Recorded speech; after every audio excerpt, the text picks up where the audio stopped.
اللہ من الشیطان الرجیم، تیسرا پارہ شروع سے، اور سورۃ البقرہ کی آیت نمبر 253 ہے۔ تلک الرسل، یہ سب رسول، فضلنا بعضهم علی بعض،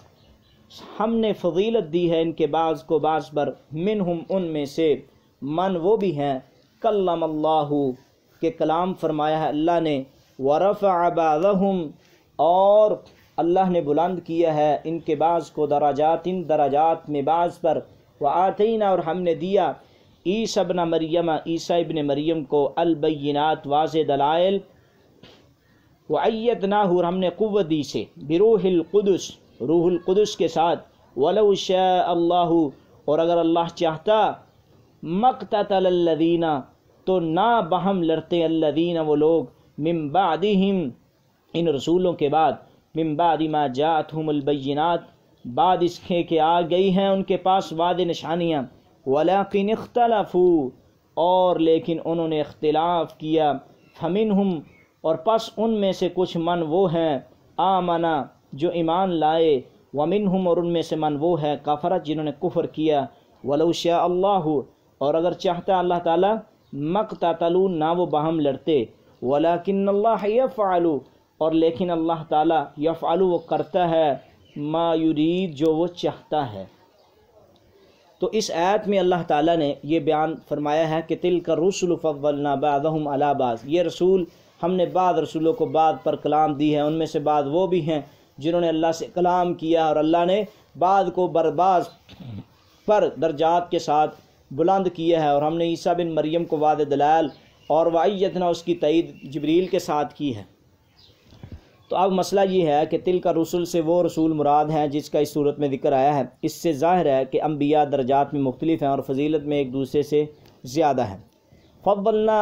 بعض النبیین علی بعض، بلا شبہ ہم نے بعض نبیوں کو بعض نبیوں پر فضیلت بخشی ہے۔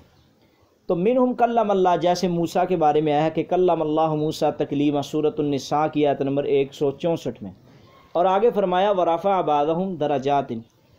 کہ ہم بلند کیا بعض کو درجات۔ یہ بات اسی آیت سے پہلے بھی گزر چکی ہے کہ اللہ نے رسولوں میں سے بعض کو بعض پر فضیلت بخشی ہے،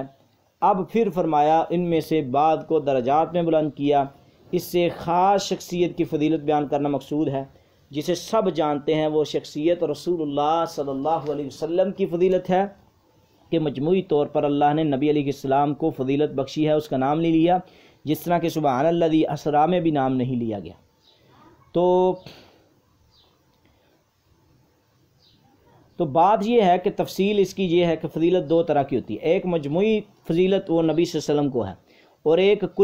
ایک مجموعی فضیلت اور ایک کلی فضیلت، اور دوسری جزئی فضیلت، یعنی کسی چیز میں دوسروں سے بڑھ کر ہونا۔ مثلا یوسف وہ خود ان کے والد دادا پردادا نبی تھے، یہ فضیلت کسی اور رسول کو نہیں ملی، چنانچہ اس لحاظ سے رسول اللہ نے انہیں اکرم الناس یعنی سب لوگوں سے زیادہ معزز فرمایا ہے۔ صحیح بخاری کتاب و حدیث الانبیاء باب حدیث نمبر 3353 ہے۔ اور آدم علیہ السلام کو اللہ تعالیٰ نے 60 ہاتھ قد عطا کیا، انہیں اپنے ہاتھ سے پیدا کیا، یہ بھی جزوی فضیلت ہے۔ کلی اور مجموعی طور پر ہمارے نبی محمد مصطفیٰ صلی اللہ علیہ وسلم سب انبیاء سے افضل ہیں، یہی صحیح عقیدہ، اس پر امت کا اجماع ہے کہ انا سید ولد آدم یوم القیامت ولا فخر، میں آدم کی اولاد ہوں، قیامت کے دن سردار ہوں گا، کوئی فخر نہیں ہے۔ تو آپ کی فضیلت قرآن ہی سے کافی ہے، اور دوسرے انبیاء کے معجزات ان کے ساتھ ہی ختم ہو گیا، جبکہ قرآن قیامت تک باقی ہے۔ تو لیکن اس کے باوجود مفسرین بالخصوص رادی نے آپ کی افضلیت کو دلائل سے ثابت کیا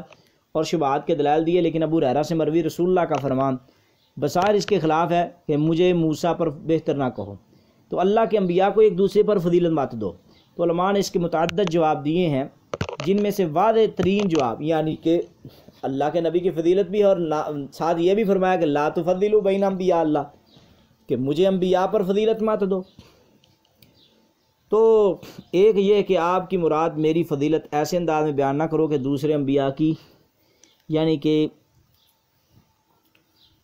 انبیاء کی فضیلت میں نقص لازم ہے۔ امام شکانی لکھتے ہیں اس آیت سے ثابت ہوا کہ بعض انبیاء کو بعض پر فضیلت حاصل ہے، لیکن حدیث میں فضیلت دینے سے جو منع ہے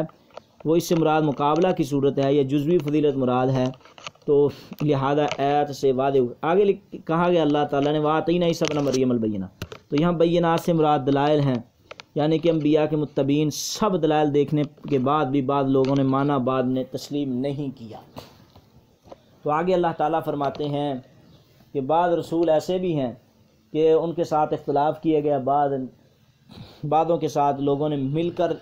لڑائی بھی کی ہے، مل کر جہاد بھی کیا ہے، مل کر جنگ بھی کی ہے۔ تو آگے فرمایا یا ایھا الذین آمنوا، اے وہ لوگوں جو ایمان لائے ہو، انفقوا تم خرچ کرو، مما اس میں سے رزقناکم جو ہم نے تم کو رزق دیا، من قبل ان یاتیا قبل اس سے کہ ان یاتیا وہ دن آئے، یومن جس دن لا بیع نہ خرید و فروخت ہوگی اس دن میں، ولا خلۃ اور نہ ہی کوئی دوستی ہوگی، ولا شفاعت اور نہ ہی کوئی سفارش ہوگی، والکافرون هم الظالمون کافر لوگ وہی تو ظالم ہیں، کافر ہی تو صحیح ظالم ہے۔ تو یہاں اللہ تعالیٰ نے فرمایا ہے کہ انفقوا تم خرچ کرو، انفقوا مما رزقناکم جو ہم نے تم کو رزق دیا ہے، قبل اس سے کہ قیامت کا دن آئے، قیامت کے دن نہ خرید و فروخت ہوگی، نہ کوئی دوستی ہوگی، نہ کوئی سفارش ہوگی، تو کافر لوگ وہی ظالم ہیں۔ تو اللہ تعالیٰ یہاں ثابت کرنا چاہتے ہیں کہ فضیلت جو ہے، ایک فضیلت تو یہ ہے کہ جو آدمی کے پاس ہو اس کو آگے خرچ کر دینا چاہیے، یہ بھی فضیلت کی دلیل ہے۔ انسان پر سب سے زیادہ مشکل جان و مال کی قربانی ہوتی ہے، تو اسی لیے اللہ تعالیٰ نے اس صورت میں پہلے وقاتلوا فی سبیل اللہ جہاد کا حکم دیا، پھر من ذا الذی یقرض اللہ قرضا حسنا جہاد کے لیے مال خرچ کرنے کی ترغیب کے بعد طالوت کے قصے کے ساتھ پہلے حکم کی تقید، اور اس آیت کے ساتھ دوسرے حکم کی تائید کہ دوبارہ مال خرچ کرنے کا حکم دیا، اور مقصد یہ ہے کہ انسانی دنیاوی سب وسائل کو چھوڑ کر اللہ ہی کے لیے سب کچھ حاضر ہونا چاہیے، جان بھی اور مال بھی۔ اور اس آیت سے یہ بھی معلوم ہوا کہ زکوٰۃ کا منکر کافر ہے، وہ کیسے؟ اللہ اکبر، والکافرون هم الظالمون کافر ہی تو ظالم ہے، یعنی کہ جس نے زکوٰۃ کا انکار کیا وہ ظالم ہوا۔ تو آگے آیت الکرسی ہے اور جس میں اللہ کی توحید کو بیان کیا گیا، اللہ لا الہ اللہ نہیں ہے کوئی معبود برحق الا ہوا سوائے اللہ کے، الحی وہ ہمیشہ زندہ ہے، القیوم وہ سب کو سنبھالنے والا ہے، لا تاخذہ نہیں آتی اس کو سنۃ اونگ، ولا نوم اور نہ نیند، لہو اسی کے لیے ما فی السماوات جو بھی آسمانوں میں ہے، وما فی الارض اور جو بھی زمینوں میں ہے، من ذا الذی کون ہے، ذا الذی جو یشفع عندہ سفارش کرے اس اللہ کے پاس، الا باذنہ مگر اللہ کی اجازت کے ساتھ ہی، یعلم وہ جانتا ہے ما بین ایدیہم کہ جو کچھ ان لوگوں کے سامنے ہے، وما خلفہم جو ان کے پیچھے ہے، ولا یحیطون بشیء اور نہیں وہ احاطہ کر سکتے بشیء کسی بھی چیز کا، من علم اس کے علم سے، الا بما شاء مگر جتنا چاہے، وسع کرسی اور گھیر لیا ہے اس کی کرسی نے، السماوات آسمانوں کو، والارض اور زمین کو، ولا یعودہ اور نہیں تھکاتی اس کو، حفظہما ان دونوں کی حفاظت، وہو العلی العظیم اور وہ بلند تر ہے اور نہایت عظمت والا ہے۔ تو اب آیت الکرسی کے بارے میں بات توجہ سے سننے والی ہے۔ آیت الکرسی کا ترجمہ آپ سماعت فرما چکے ہیں۔ یہ آیت الکرسی جو قرآن کریم کی تمام آیات سے عظیم آیت ہے۔ ابی بن کعب کہتے ہیں کہ رسول اللہ صلی اللہ علیہ وسلم نے فرمایا، ابو منذر کیا تم جانتے ہو کہ تمہارے پاس اللہ کی کتاب میں سے کون سی آیت سب سے بڑی ہے؟ فرماتے ہیں کہ میں نے اس سے بہتر جانتے ہیں۔ تو آقا نے فرمایا، ابو منذر کیا تم جانتے ہو تمہارے پاس اللہ کی کتاب میں سے کون سی آیت سب سے بڑی ہے؟ تو کہتے ہیں میں نے عرض کی اللہ لا الہ۔ ابی کہتے ہیں کہ آپ نے میرے سینے پر ہاتھ مارا اور فرمایا، اللہ کی قسم تم نے درست کہا اے ابو منذر، تمہیں یہ علم مبارک ہو۔ یہ صحیح مسلم حدیث ہے اور مسلم کی حدیث نمبر 810 ہے،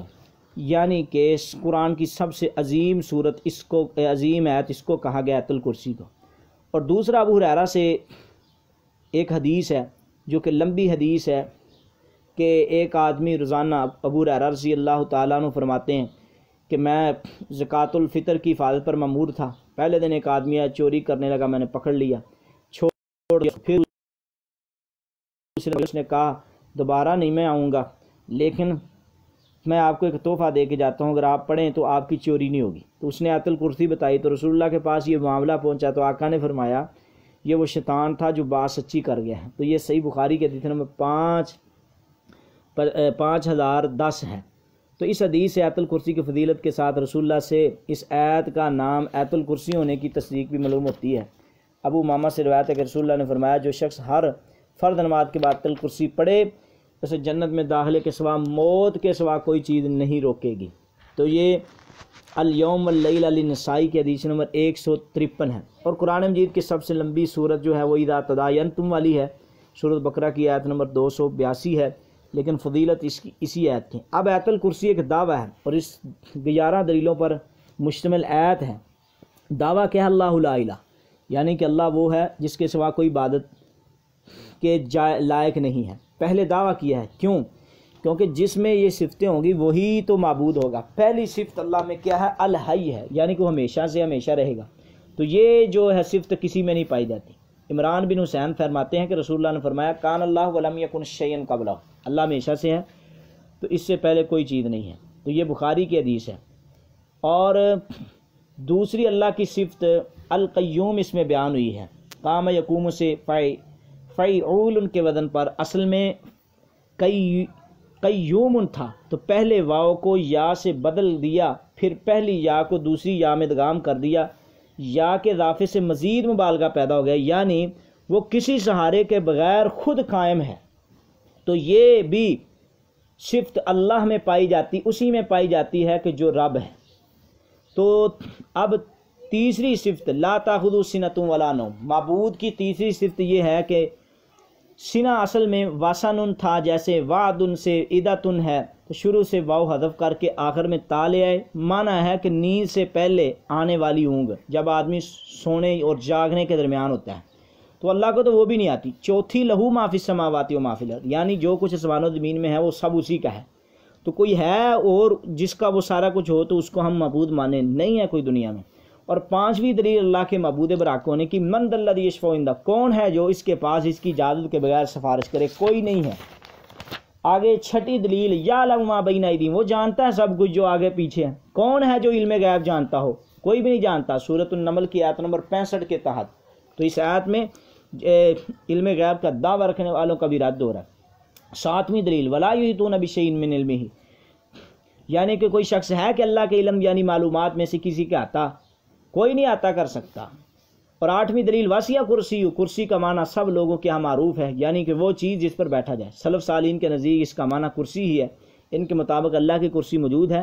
ہمارا اس پر ایمان ہے بغیر کفیت کے۔ اور نویں ولا یعود حفظہما، یعنی کہ کسی چیز کا بھاری بوجھ بننا، مشقت میں ڈال دینا، مخلوق کتنی بھی بڑی ہو خود اپنی حفاظت نہیں کر سکتی، تو اللہ تعالیٰ زمین آسمان کی حفاظت بغیر کسی بوجھ سمجھے کر رہا ہے۔ تو یہ آیت الکرسی میں اللہ تعالیٰ نے یہ باتیں بیان کی ہیں اور اپنے معبود برحق ہونے کی دلائل اس میں پیش کر دی ہیں۔ تو آگے اللہ تعالیٰ فرماتے ہیں لا اکراہ فی الدین، لا اکراہ فی الدین، نہیں ہے کوئی زبردستی دین میں، قد تحقیق تبین الرشد، واضح ہو چکی ہے ہدایت، من الغی گمراہی سے، فمن یکفر، پس جو شخص کفر کرے، بالطاغوت طاغوت سے، ویؤمن باللہ، اور ایمان لائے اللہ کے ساتھ، فقد استمسک، تو تحقیق اس نے تھام لیا، بالعروۃ الوثقی، مضبوط کڑا، لن انفصام لہا، تو نہیں ہے ٹوٹتا مضبوط کڑا اس کے لیے، واللہ سمیع علیم، اور اللہ خوب جاننے والا ہے،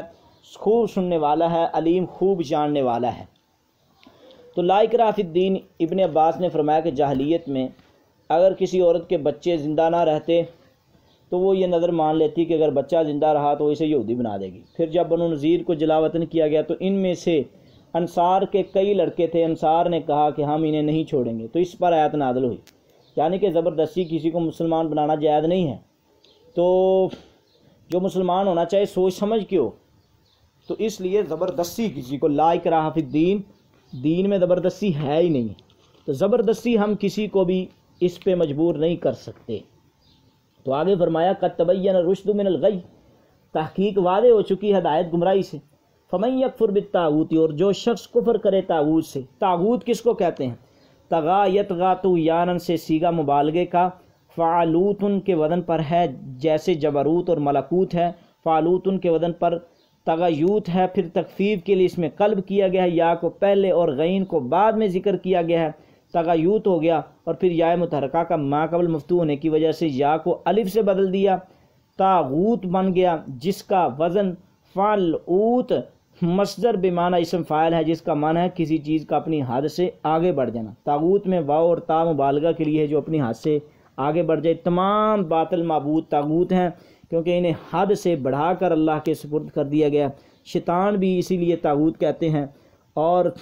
کیونکہ وہ بھی حد سے بڑا ہوا ہے۔ تو آگے اللہ تعالیٰ نے طاغوت کے بعد یہ فرمایا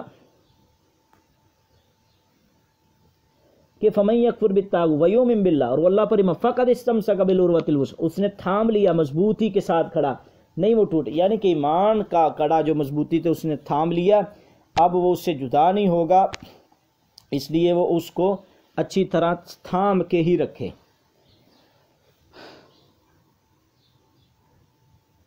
تو آگے اللہ فرماتے ہیں اللہ ولی الذین آمنوا، اللہ وہ دوست ہے، آمنوا اللہ ولی الذین، ان لوگوں کا جو ایمان لائے، یخرجہم وہ نکالتا ان کو من الظلمات اندھیروں سے نور کی طرف، والذین اور وہ لوگ کفروا جنہوں نے کفر کیا، اولیاءہم الطاغوت ان کے دوست جو ہے طاغوت ہیں، یخرجونہم من النور الی الظلمات وہ ان کو نکالتے ہیں روشنی سے اندھیرے کی طرف لے کر جاتے ہیں، اولئک اصحاب النار هم فیہا خالدون، یہی جہنم والے ہیں اور اس میں ہمیشہ رہیں گے۔ تو ظلمات سے مراد کفر مراد ہے اور نور سے مراد ایمان مراد ہے۔ تو اب پہلی بات تو یہ ہے کہ طاغوت سے مراد اس کی وضاحت ہو چکی ہے۔ تو اللہ تعالیٰ مومنوں کا یعنی کہ دوست ہے، اللہ تعالیٰ دوستی رکھتا ہے، اللہ تعالیٰ رحم کرنے والا ہے، تو اللہ تعالیٰ کی باتوں کو ماننا چاہیے۔ قرآن روشنی سے اندھیرے سے روشنی کی طرف لاتا ہے،